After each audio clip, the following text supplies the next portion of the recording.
బతుకమ్మ కుంట మరోసారి జీవం పోసుకుంటోంది.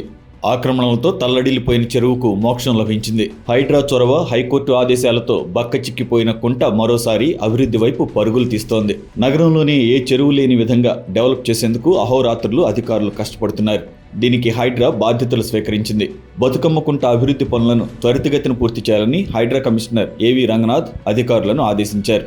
త్వరలోనే ముఖ్యమంత్రి రేవంత్ రెడ్డి ఈ ప్రాంతాన్ని సందర్శించనున్నారని, ఆయన పర్యటన నాటికి చెరువు అభివృద్ధి పనుల్లో గణనీయమైన పురోగతి కనిపించాలని ఆయన స్పష్టం చేశారు. కమిషనర్ రంగనాథ్ బతుకమ్మ కుంటలో జరుగుతున్న అభివృద్ధి పనులను క్షేత్రస్థాయిలో పర్యవేక్షించారు. న్యాయస్థానం నుంచి అనుమతులు రావడంతో బతుకమ్మ కుంట అభివృద్ధికి ఉన్న ఆటంకాలు తొలగిపోయాయని, దీంతో రాష్ట్ర ప్రభుత్వం 7 కోట్ల రూపాయల నిధులతో చెరువు పునరుద్ధరణ పనులను ప్రతిష్టాత్మకంగా చేపట్టింది. మోకాలు లోతు మట్టి తీయగానే చెరువు ఆనవాళ్లు కనిపించాయని, ఈ కుంటను పూర్తిస్థాయి చెరువుగా మార్చడమే లక్ష్యమని హైడ్రా అభిప్రాయపడింది. వచ్చే బతుకమ్మ పండుగ నాటికి చెరువును పూర్తి స్థాయిలో సిద్ధం చేయాలని, వేడుకలను ఇక్కడే ఘనంగా నిర్వహించేలా ఏర్పాట్లు చేయాలని సంకల్పంతో దూసుకుపోతున్నారు. పనులు చేపట్టిన కాంట్రాక్టర్లకు ఎలాంటి ఇబ్బందులు, అవాంతరాలు ఎదురవకుండా హైడ్రా అధికారులు పర్యవేక్షిస్తున్నారు. చెరువు అభివృద్ధి పనులు ప్రారంభమైనప్పటి నుంచి స్థానిక ప్రజలు ఎంతో సంతోషం వ్యక్తం చేస్తున్నారని, వారి సహకారంతో పనులను మరింత వేగంగా పూర్తి చేసే కసరత్తు మొదలైంది. వర్షపు నీరు చెరువులోకి సక్రమంగా చేరేలా, అలాగే అదనపు నీరు బయటకు వెళ్లేలా ఇన్లెట్, అవుట్లెట్లను పటిష్టంగా ఏర్పాటు చేయాలని రంగనాథ్ అధికారులకు దిశానిర్దేశం చేశారు.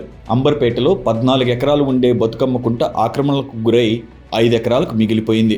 దీన్ని కూడా కొందరు కబ్జా రాయిళ్లు స్వాహా చేసేందుకు ఎత్తులు వేశారు. చెరువును ఓ నాలాలా మార్చేందుకు మట్టితో కప్పెట్టేశారు. సరిగ్గా అదే సమయంలో హైడ్రా దూసుకొచ్చింది. చుట్టుపక్కల జనం చేసిన ఫిర్యాదులతో రంగంలోకి దిగింది. చెరువు విస్తీర్ణం, కొలత అన్ని తెలుసుకుని ఆక్రమణలకు అడ్డుకట్ట వేసింది. అదే సమయంలో హైకోర్టుకు వివరాలు అందించింది. కోర్టు సైతం హైడ్రాకి గ్రీన్ సిగ్నల్ ఇవ్వడంతో అభివృద్ధికి బీజం పడింది. నగరంలో ఎక్కడా లేని విధంగా టూరిస్ట్ ప్లేస్ల బతుకమ్మ కుంటకు ప్రాణం పోయాలని ప్రభుత్వం సైతం నిధులు కేటాయించడంతో మరోసారి జలకళతో ఉట్టిపడేలా సిద్ధమైంది. ఏదేమైనా సిటీ శివారులో మురికి కుంటలుగా మారిన చెరువులను సైతం ప్రభుత్వం అభివృద్ధి చేయాలని జనం కోరుతున్నారు.